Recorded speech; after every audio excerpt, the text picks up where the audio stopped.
Ja, we krijgen het best wel moeilijk. We hebben best veel moeten discussiëren over deze groep. Lastig te plaatsen.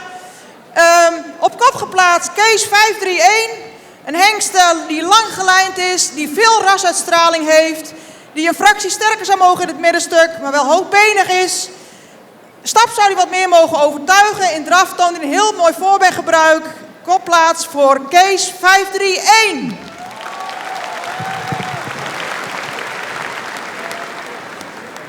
En dan een hele mooie tweede plaats voor catalogus nummer 533, Jimte. Jimte die is in beweging in deze groep het meest overtuigend. Hij stapt met veel lichaamsgebruik. Ook draaft hij makkelijk.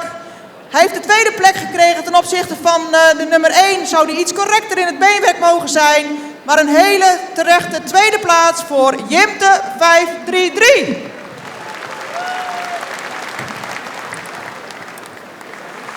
En we nodigen de eerste twee hengsten uit voor het kampioenschap. Dankjewel Sabine Zwaga. We gaan de heer onderlopen met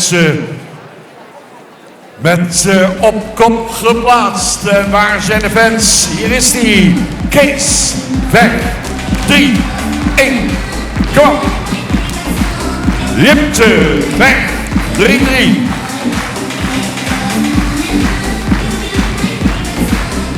Hielke, 5-3-0.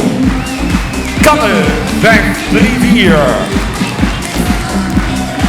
Janke, 5-3-2. Hulpvin, 5-2-8. En Hilbert, 5-2-9.